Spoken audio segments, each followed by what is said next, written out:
আসলে ভালো থাকার কথা। গত রাত্রে আমাদের ইনশাআল্লাহ ফাইনাল রেজাল্ট হয়ে গেছে, জানেন না আপনারা সবাই? গত বছরের 1 আগস্টে বাংলাদেশ জামাত ইসলাম এবং ইসলামী ছাত্র শিবিরকে নিষিদ্ধ করা হয়েছিল। আল্লাহর কি ফয়সালা, 5 তারিখ 5 দিন পূর্ণ হয় নাই, জালেম খুনি হাসিনা বাংলাদেশ থেকে পালাতে বাধ্য হয়েছিল। কি বলেন মুসলমান, ঠিক কিনা? আর আমরা 9 মাসে ইনশাল্লাহ গত রাত্রে আল্লাহর ফয়সালা হয়ে গেছে। আমরা আওয়ামী লীগের 14 গোষ্ঠীকে আমরা নিষিদ্ধ করেছি। সুবহানাল্লাহ বলবেন না? এর চাইতে বড় বিজয় আর বাংলাদেশের মানুষ কোনোদিন দেখে নাই। কি বলেন? এর চাইতে বড় বিজয় আর হতে পারে না। কারণ এই জালেম এই 16টি বছর আলেমদেরকে এত নির্যাতন করেছে, সাধারণ মানুষের উপরে এত নির্যাতন চালাইছে যা ভাষায় প্রকাশ করা যায় না। কি বলেন? বিশেষ করে আমাদের কোরআনের পাখি আল্লামা দেলাওয়ার হোসেন সাঈদীকে, হাজারো মানুষের, কোটি কোটি মানুষের হৃদয়ের স্পন্দন আল্লামা সাঈদীকে দুনিয়ার টানে বিদায় করে দেওয়া হয়েছে। কাজী যারা এই কাজগুলো করেছে তাদের আমরা বাংলার জমিনে ফাঁসি চাই কি চাই না মুসলমান? কাজে একটা আমলিক, ছাত্রলীগ, যুবলীগ যারা আছে এদের বাংলার মাটিতে এদের ফাঁসি কার্যকর হোক, আমরা চাই কি চাই না? 2 নাম্বার খবর হলো রাষ্ট্রপতি আব্দুল হামিদ এ সারাটা জীবন মানুষের ফাঁসি দিয়েছে। কি বলেন?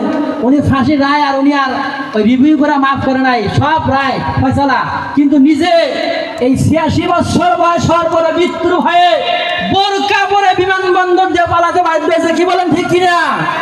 হাসিনা অনেকে মনে করেছিল যে আপা আসবে আসবে, খুব মানে আনন্দে ছিল, কিন্তু হঠাৎ করে আসবে এই চিন্তা অনেকে হলো। লাস্টে না আসার কারণে রাষ্ট্রপতি পালিয়ে চলে গেছে। একজন ফেসবুকে লিখেই ফেলাইছে যে আমার গ্রেপ্তার করতেছে না, এই জন্য আমি কি করলাম, রাগ করে পালিয়ে চলে গেলাম। এই জন্য হাসিনাকে নিয়ে আমি একটি সংক্ষিপ্ত একটা গান লিখছি, বলা যাবে কি?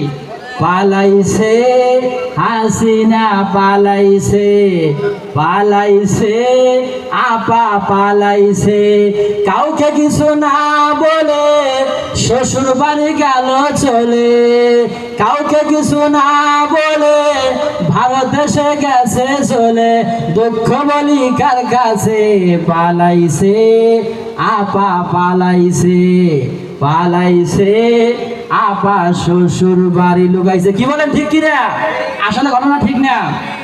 মুসলমান ভাইরা আমার, আল্লাহ রাব্বুল আলামিন কোরআনে কারিমের ভিতরে সূরা বুরুজের ভিতরে পরিষ্কার জানিয়ে দিলেন, ইন্না বাতাশা রাব্বিকা লাশাদীদ। জোরে বলেন আল্লাহু আকবার। আমার পাকড়াও, আমার ধরা হলো শক্ত ধরা। আমি যদি কাউকে আমি ধরি, সে কোনদিন আমার হাত থেকে ছুটে যাইতে পারে না। বলেন ঠিক কিনা? ভাইরা আমার, 16 থেকে 17 বছর আলেমদের উপরে, মানুষের উপরে এমন কোন নির্যাতন নাই, জালেম করে নাই। বলেন তো, মানুষের না বিশ্বাস পর্যন্ত উঠে গিয়েছিল। আল্লাহ রাব্বুল আলামিনের কুদরতি ভান্ডারে মানুষ দোয়া করেছে, আল্লাহ তাআলা 5 আগস্ট সকলের দোয়া কবুল করেছে। বলেন ঠিক কিনা? সবাই কালকে অনেকে পড়ছে যে ইন্না লিল্লাহি ওয়া ইন্না ইলাইহি রাজিউন। আমি বলছি কি ব্যাপার, হঠাৎ করে এই দোয়া পড়ে? কেউ তো মরে নাই। কয় না হুজুর জানেন না, আমলিক মারা গেছে, এরা মারা গেছে, জানা যাবে 1 মাস পরে। কি বলেন? 1 মাস পরে তাদের মানে প্রত্যাবর্তন হবে, তাদের লিখিত আকারে প্রকাশ করা হবে। তাহলে 1 মাস যদি একটা লাশ থাকে, পচে গোবর হয়ে গন্ধ বাড়াবে। কি বলেন, ঠিক কি না? অথচ তাদের দাফন হবে সব ইন্ডিয়াতে। এখন আমাদের আপা ভারতে চলে গেছে। কিছুদিন আগে আপনারা দেখেন নাই যে ক্যান্সার হয়েছে? তা আপার যদি ক্যান্সার হয়ে থাকে আর ক্যান্সারের নাই কোনো অ্যান্সার, এই অবস্থায় যদি আপা মারা যায় আর মোদি সাহেব যদি জানাজা করে, বলেন তো কোন জান্নাতটা পাবে? কি ভাগ্য ভালো, কি কপাল! এত ভালো কপাল কারো হয়? মারা যাবে ইন্ডিয়াতে, জানাজা এখানে হবে মোদি সাহেব, ইমাম সাহেব। তাহলে যদি জিব্রাইল দোয়া করে কাজ হবে, ওর জন্য বড় জাহান্নাম। কি বলেন? আর রাষ্ট্রপতি শেষ পর্যন্ত জানাজা, নিজের জানাজা মৃত্যুটা বাংলাদেশের দিনই করতে হলো, মানে ইচ্ছে থাকতে পারলেন না, পালায় চলে গেল শেষ পর্যন্ত। ভাইরা আমার, আল্লাহ রাব্বুল আলামিন কোরআনুল কারীমের ভিতরে অসংখ্য আয়াতে আল্লাহ রাব্বুল আলামিন জানিয়ে দিলেন, আল্লাহ জানাইছেন, বান্দারে আমি তোমাদের জন্য এমন একটি সূরা নাযিল করেছি, সূরা রহমানের ভিতরে একটি আয়াত 31 বার আল্লাহ জানিয়ে বুঝিয়ে দিলেন, বান্দারে আমি তোমাদের জন্য কি আয়াত জানিয়ে দিলাম। ফাবিআইয়ি আলাই রাব্বিকুমা তুকাজ্জিবান। জোরে বলেন আল্লাহু আকবার। বান্দারে অসংখ্য নিয়ামত আমি তোমাদের দান করেছি, তোমরা কোন কোন নিয়ামত তোমরা অস্বীকার করবা? এত নিয়ামত আল্লাহ দিছে, তাহলে মনে করেন নিয়ামত দেওয়ার পরে আমরা অস্বীকার করছি না, অস্বীকার করার কারণে আযাব কি বলেন? আল্লাহ রাব্বুল আলামিন সূরা ইব্রাহিমের ভিতরে বলেন, লাইন শাকারতুম লাযীদান্নাকুম ওয়া লাইন কাফারতুম ইন্না আযাবি লাশাদীদ। জোরে বলেন আল্লাহু আকবার। আমার নিয়ামত পাওয়ার পরে যারা আমার নাশুকরিয়া করবে তাদের নিয়ামতগুলো আমি ছিনিয়ে নেব। শুধু তাই নয়, তাদের কিয়ামতের ময়দানে কঠিন শক্ত আযাবে গ্রেফতার করব। বলেন নাউজুবিল্লাহ। এই জালেম হাসিনা আল্লাহ এত নিয়ামত দিয়েছিলেন, কি বলেন?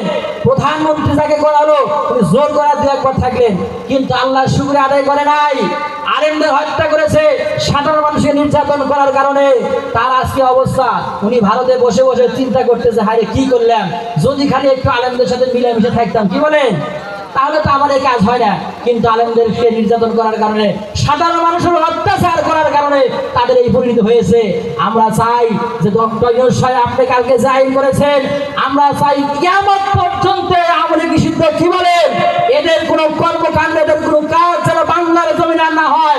এরকম রামপন্থী বামপন্থী যেন আর বাংলার ক্ষমতার মসনদে আসতে না পারে, কি বলে, আমরা চাই কি চাই না?